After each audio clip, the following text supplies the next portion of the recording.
What's the difference between a good customer and a bad customer? Like, clearly bad customers don't pay their bills, things like that. But sometimes the line is a little more ambiguous. I'll give you an example. We started a job that started off pretty good. It was a complicated job for a dilapidated building, which should have meant there was a lot of room for unexpected hazards. It was well discussed beforehand.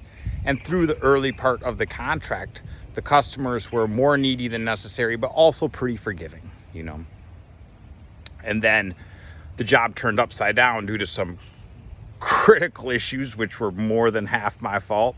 I take responsibility. And then the customers really shined through. They were understanding. They worked with us, incredible. And now they've really become a really key partnership for us. And honestly, just great people.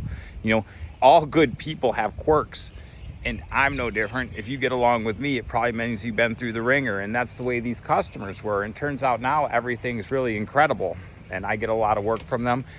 And they're good friends. They know my family. And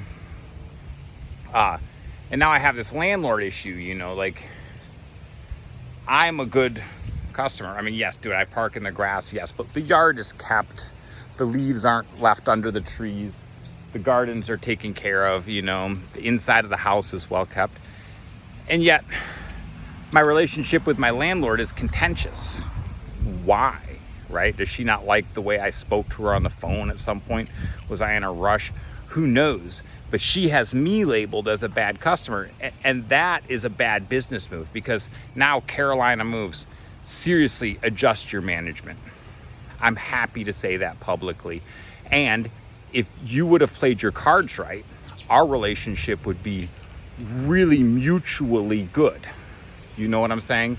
Like, you would appreciate me because I always pay my bills on time. I didn't really complain when you raised the rent on me without telling me, without any forward. Just send me the contract 3 weeks late, 4 weeks late, and then have an extra $100 a month in there. So you kind of are just like, hey, hook me up an extra $1,200. And I didn't really complain. I did make a comment, but I didn't say it loudly. And now you're going to send me a text message saying I owe you $20. Oh. And then a threat of eviction. It wasn't a true threat of eviction, I get, but you used the word eviction in a text message. And there's some serious humor in that. Over a bill, $20. The text message is 4 days apart, and I went to a funeral in between.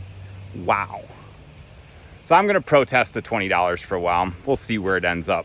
I'm happy to do it. Maybe we'll all learn from each other, because I should be a good customer, and it was your choice. Like, they labeled me a bad customer, So and I know I made that personal to Carolina Moves for a second, but just think about it.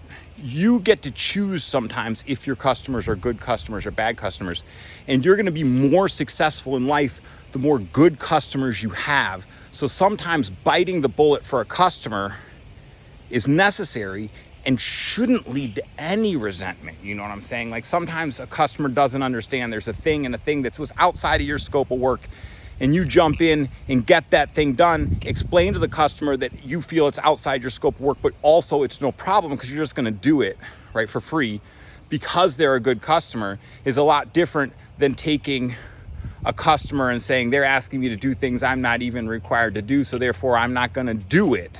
Now you have got this bad customer, and like, how long would it, of course, if they're asking for things that cost thousands of dollars, but usually on decent contracts, the extra things customers are asking for when it gets bad is like hundreds of dollars at best, So that's my advice.